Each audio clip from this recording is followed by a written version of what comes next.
So dear friends, I'll be sharing with you my experience of revision ACL reconstruction.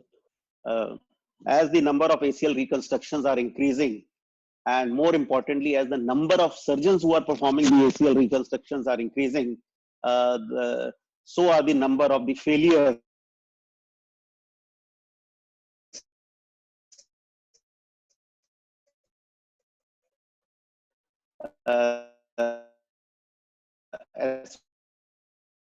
association is a failure. Again, the 75, there could be various causes for the failure, as I will show in my present lecture. So the most important concerns after an ACL reconstruction are the loss of motion, recurrent instability, and persistent pain. Now, as far as loss of motion is concerned, the main important consideration is the loss of extension. That is one of the major concerns after ACL reconstruction. And the factors which contribute towards loss of motion are improper placement of the tunnel. This is one of the commonest cause, especially the new surgeons who are attempting this, they place their femoral tunnel too far anteriorly, and which puts a lot of strain on the ACL graft and results in loss of motion. Another contributing factor could be non-compliance with the physical therapy, excessive graft tension, as I've already said. And again, another important cause for loss of extension is the cyclops lesion, as well as the impingement which occurs, especially if your tibial tunnel is placed too far anteriorly. So this again, coming to the causes of recurrent instability, it is most often due to technical errors, and amongst the technical errors, the 70 to 80% of the failures are due to improper placement of the tunnels, where the femoral tunnel is placed anteriorly, which is one of the commonest cause, which results in over-constrained failure. Again, it could be a tunnel on the tibial side, which is placed too far anteriorly, resulting in impingement. It could be too far posteriorly on the tibia, which fails to provide any rotatory instability, resulting in a vertical sort of orientation of the ACL graft. And the other causes of technical could be because of improper strength of the graft, especially if the graft doesn't have enough diameter. It should be at least 7.5 to 8 millimeter diameter. Again, if you have not tensioned the graft properly or fixed it properly, these are some of the other technical factors which can result in the recurrent instability. Again, the traumatic failures could be because of early return to sports, especially enthusiastic teenagers who return to sports before their graft maturation takes place. Failure to recognize the concomitant injuries. This again, I would consider on the part of the surgeon who could not, assess these coexisting injuries, which are often present along with the ACL reconstruction, and often the posterolateral corner injuries. There are root tears are often missed, and they could result in instability. Meniscus, we know, is a very important cause of provide stability to the knee joint. So if you have not addressed your meniscus properly, done your root repair, this could cause recurrent instabilities. And again, limb malalignment, if it is significant and if it is not corrected at the time of ACL or in a two-stage manner, this could also predispose to failures of ACL reconstruction. And coming to the persistent pain, it could be because of recurrent instabilities. It could be because of graft side morbidity. It could be because of patellofemoral pain, or the causes could be intra-articular, like traumatic arthrosis, the osteochondral defects which have not been addressed, and the meniscus tear, which again have not been addressed. So principles of ACL reconstruction, whether we are doing a primary or a revision, they remain the same, and that is to provide a stable and functional ACL that restores normal anatomy and reproduces the normal kinematics, and hence allows the individual to return to an active lifestyle, and potentially decreases the development of early osteoarthritis of the knee joint. So the indications for a revision ACL are a failed primary ACL reconstruction, a traumatic re-rupture, loss of motion from improperly placed tunnels, and pain only if it is secondary to recurrent instability episodes. Some of the controversial indication for a revision are revision ACL in the setting of an arthritis, or due to pain alone if revision ACL is to be done. These are some of the controversial indications for performing an ACL reconstruction.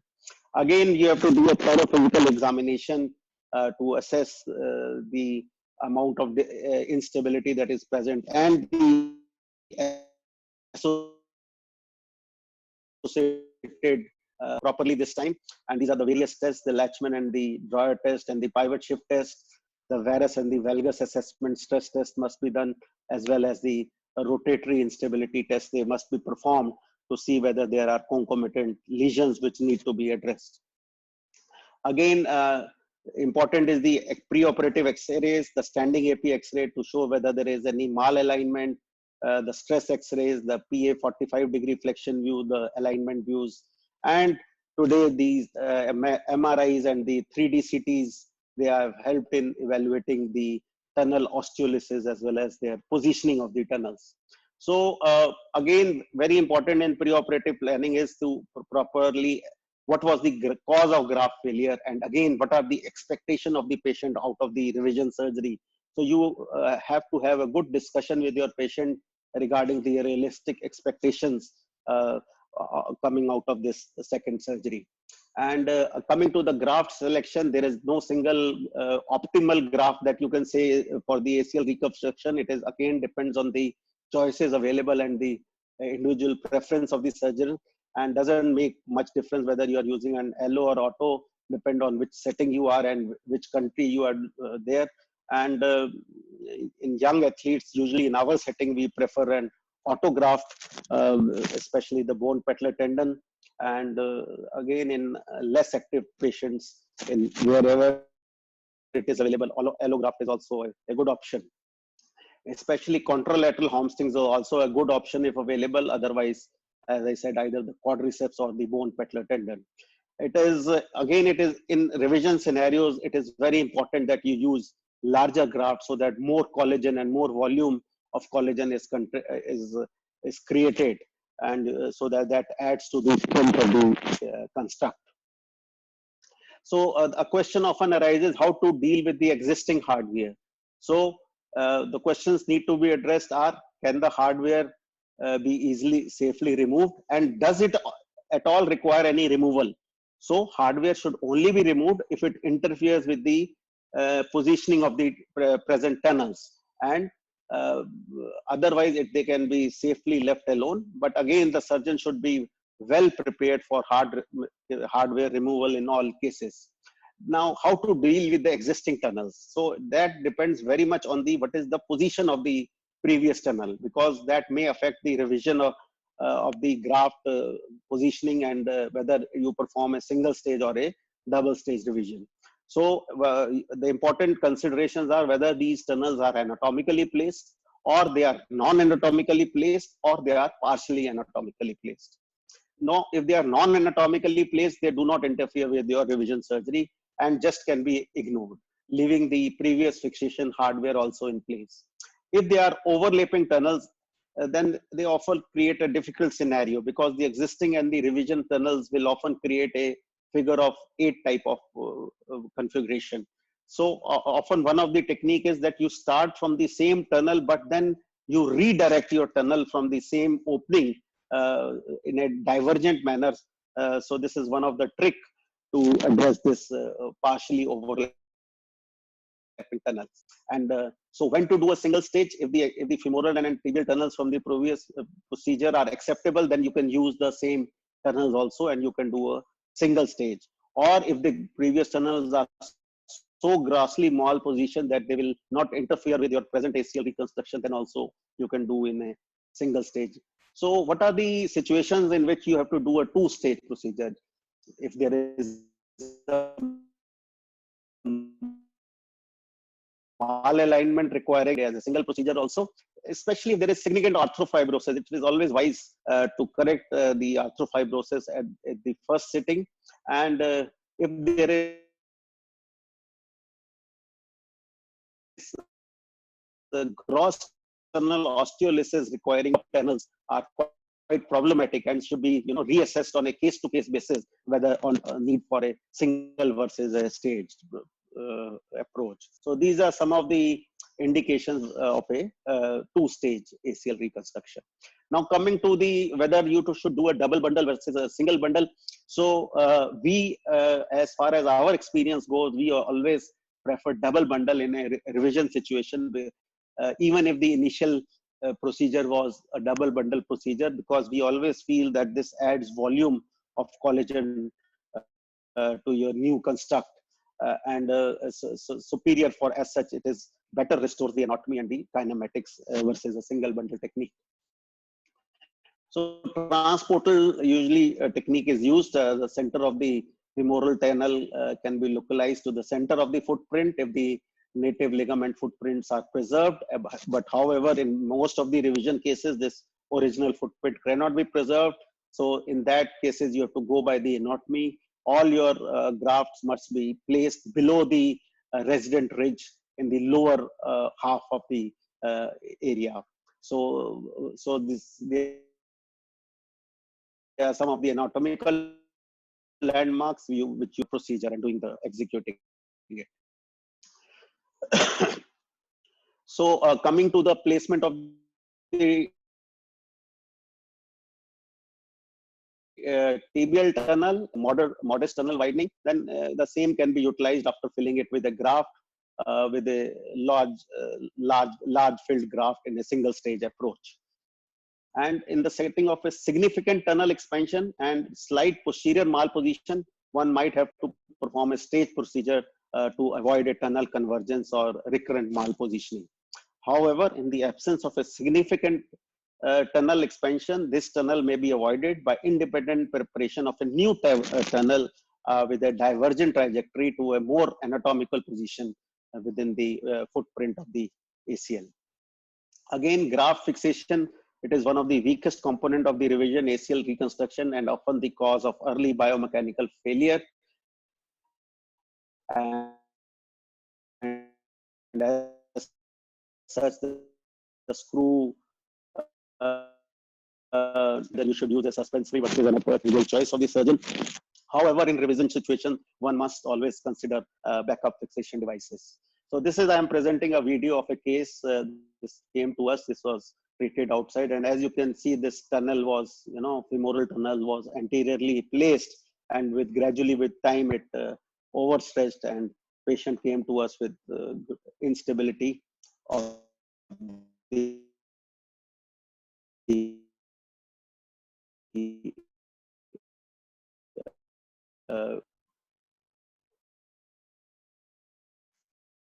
so this is we did the double bundle revision ACL reconstruction.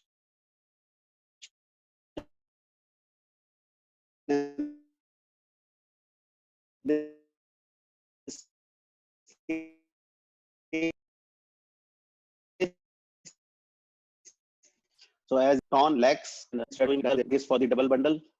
Normally we do not do much notchplasty, only a soft tissue, but in such cases, revision situations, we have to identify the anatomy very carefully and correctly so that there is no re-failure. So identifying over the top position is very important, and that gives us a clue as to where we have to place our tunnel. And as you can see, this is over the top position, which I gradually try to, and this is the mal position. As we will show, this is the tunnel which was mal positioned. It was quite anteriorly. So this is the mal position tunnel. You can, this is it is very anterior from the over the top position. This was a cause of the failure, anteriorly placed tunnel. So new tunnels can be very conveniently, this tunnel can be completely ignored, as well as the whatever hardware is there inside it. And we are preparing the bone for the revision tunnels. And again, this is a view which you can see. And again, on the tibial side, we mark the position of the posterolateral and the anteromedial bundles. And then we position the tibial zig first on the posterolateral side. So This is the guide wire which comes from the for the posterolateral, and then for the AM bundle, another guide wire which coming for the depending on this and the gracilis, and again we recheck our position as far as the tunnels are concerned. And this is the AM tunnel which is being drilled.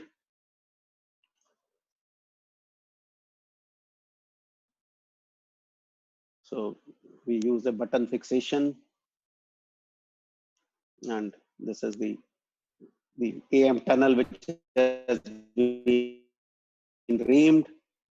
And again, now we are making space for the posterolateral tunnel for the PL bundle, and we from the AM we reference it off from the AM tunnel, use a 5 mm offset, and so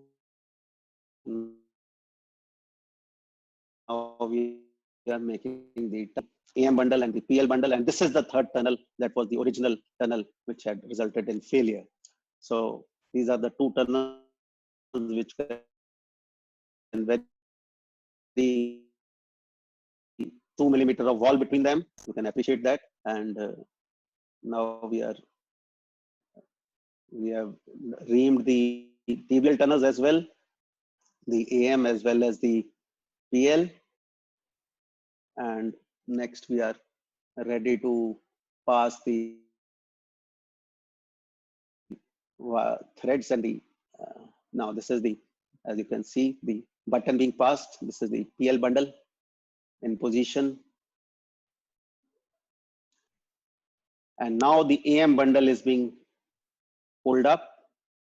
And as you can see, in the AM bundle we have incorporated a internal brace. We have the fiber tape which acts as a car seat belt, that it provides extra fixation to your graft. So this is the, as you can appreciate, this is the fiber tape internal bracing. It is tightened at a different angle and different tension from the main graft. So it acts in revision scenarios we use it very often. And this is the final picture. This is the AM graft, this is the PL graft, and very nicely placed, as you can see the tunnels in their anatomical position, and you can see there is large volume of graft in the intercondylar area in the revision scenario. So the post-operative protocol, it depends from each patient to patient, and it depends on the quality of bone quality, the quality of fixation, the type of graft, and the associated injuries. However, as a general rule, the rehab protocol is slower as compared to the primary situation. These are some of the potential complications that one can occur. And as a conclusion, as the number of ACL reconstructions increase, so will be the number of revisions. And ACL failures can be attributed to various factors: the loss of motion, recurrent instability, etc. And it is important to understand the exact reason of primary ACL failure to ensure a successful outcome. And return to play after revision ACL surgery is approximately 60%, and many may not be able to return to their full activity level. And these are points you must counsel your patients before the surgery.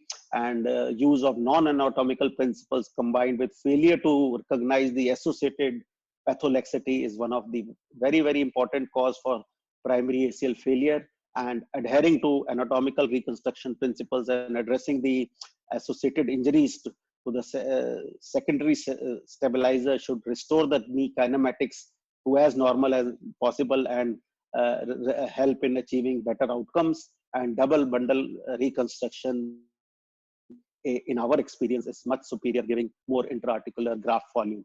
And thank you very much for your kind attention again. Thank you so much.